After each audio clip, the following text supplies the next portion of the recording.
एई दीपावली छुट्टी रे मन हैला टिके चाल जाई बुली आसीबा टिके शिरडी साई बाबांकु। तापर आमे टिकेट करदेई तापर आमे जाई पहुँची गलु आमर स्टेशन रे। ई हैला महाराष्ट्र नागपुर स्टेशन जोठी कि आमे रहुचु। आ एई नागपुर रु आमे एबे शिरडी साई को यात्रा करिवु।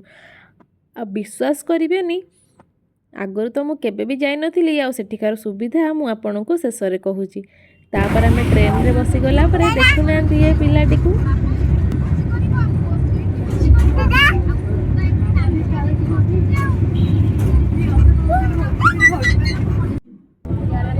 ट्रेन रे गला बेले एमिति गोटे गोटे छुआ जदि मिली जिबे टोटाल भी बोर हेबेनी। एमिति हेई रात सारा सोई पड़ी सखाळे सखाळु आमे जाई पहुँची गलु मनमाड स्टेशन रे। एइठु शिरडी साई मंदिर आहुरी रहिबो 50 किलोमीटर। तेणु आमे जल्दी जल्दी बाहर को बाहरी आसी केमिति जीवु शिरडी भाबिलु। तारी भितरे एई पछरे जो गाड़ीटा थुआइची एई गाड़ीटी सेयार रे नेइकी आमको शिरडी साई मंदिर पाखे बा आश्रम आपण जोड़ी करते से पहुँचे दब। आमे आसिक या भितर आश्रम भी पहुँची गलु। एबे चलतु देखा आश्रम केमिति कौन रोचे सबू।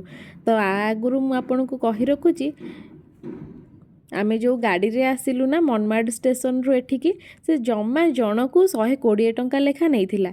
ता भितर पुणी आमे आसीथिलु 8 रु 10 जन।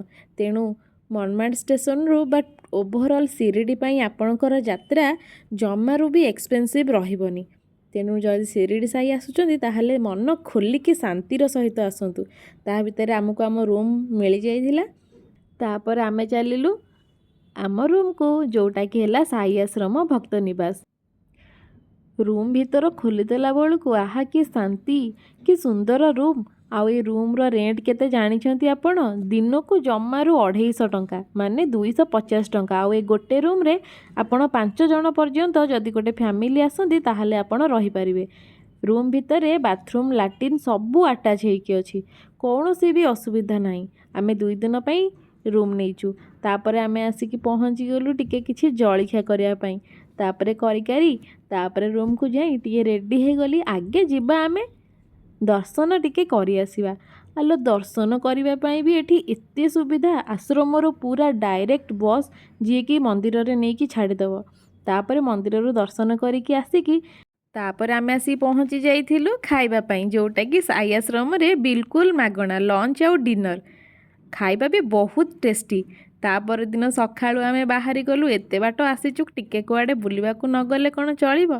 किंतु कौन करिबा एठू आसु आसु देखिला बेलू आमरी आश्रम रे 5 टंकिया जळिखिया मिलुथिला। मु भी जाई के लाइन रे छिड़ाई पड़िली। जळिखिया टिके नेई आसीबा आमे खाइदबा टिके टेस्ट तो करिबा ना केमितिया कौन मिलुची। ठीक अछि ना।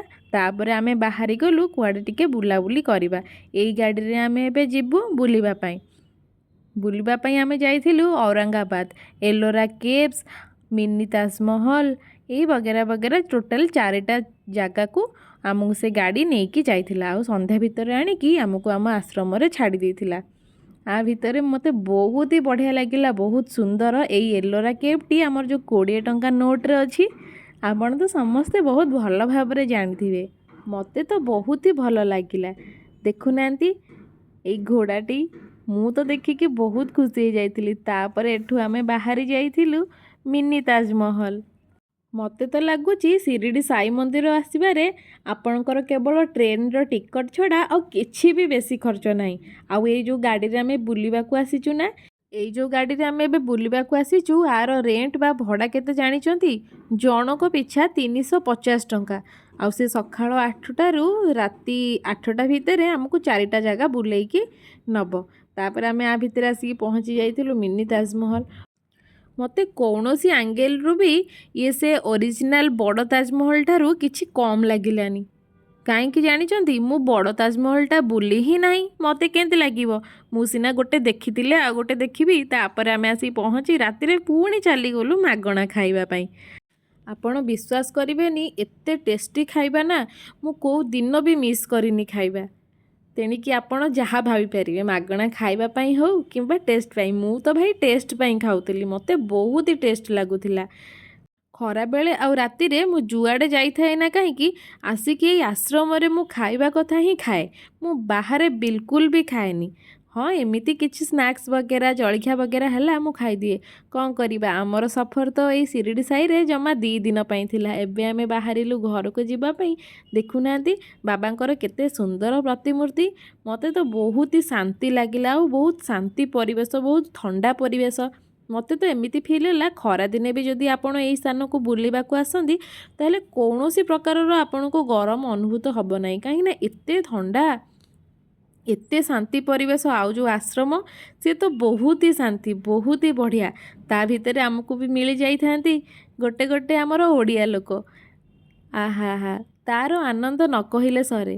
ନିଜର ଲୋକମାନଙ୍କୁ ନ ଚିହ୍ନିଥିଲେ ବି ବାହାରେ କାହାକୁ ଦେଖିଦେଲେ ବହୁତ ଖୁସି ଲାଗେ। ଆପଣମାନେ ବି ଯଦି ଏମିତି ଫିଲ୍ କରିଥିବେ ତାହେଲେ କମେଣ୍ଟରେ ନିଶ୍ଚିନ୍ତ ଜଣାଇବେ। ଓଭରଅଲ୍ ଏକ୍ସପିରିଏନ୍ସ ମୋତେ ତ ବହୁତ ହି ବଢ଼ିଆ ଲାଗିଲା। ମୁଁ ଆଗରୁ ତ କେବେ ଯାଇନି, କିନ୍ତୁ ଆଶା କରେ ବାବା ମୋତେ ଆଉଥରେ ଡକେଇବେ। ହଁ, ଆଉ ମୋତେ ବାବା ତାଙ୍କ ପାଖରୁ ଖାଲି ହାତରେ ଫେରେଇବେନି। ମୁଁ ଯାହା ମାଗିଛି ମୋତେ ବାବା ଟିକେ ଦେଇଦେବେ। ତାପରେ ଏମିତି ହେଇ ହେଇ ଆସିଲା ବେଳକୁ ଆମେ ଆସି ପହଞ୍ଚି ଯାଇଥିଲୁ ସାଇନଗର ରେଲୱେ ଷ୍ଟେସନରେ। ଏଥରକ ଆମର ଡାଇରେକ୍ଟ ଟ୍ରେନ୍ ହେଇଯାଇଛି ସାଇନଗରରୁ ନାଗପୁର। ତାପରେ କ'ଣ କରିବା, ବାଟରେ ବିଲ ବାଡ଼ି ପାହାଡ଼ ଦେଖି ଦେଖି ମୁଁ ଚାଲିଲି। ଆପଣମାନଙ୍କୁ ସମସ୍ତଙ୍କୁ ମୁଁ ଅନୁରୋଧ କରିବି ଆପଣମାନେ ବି ଥରେ ଥରେ ଆସିକି ଶିରିଡ଼ି ସାଇ ବୁଲି ଯାଆନ୍ତୁ। ଆଉ ହଁ, ଯେତିକି ଦିନ ପାଇଁ ଯାଉଛନ୍ତି ହୋଟେଲରେ ରହିବା ଆଉ ବାହାରେ ଖାଇବାକୁ ଟିକେ ଆଭଏଡ଼ କରନ୍ତୁ। କେତେ ଶାନ୍ତି ଲାଗୁଛି ଆପଣ ବି ଜାଣିପାରିବେ।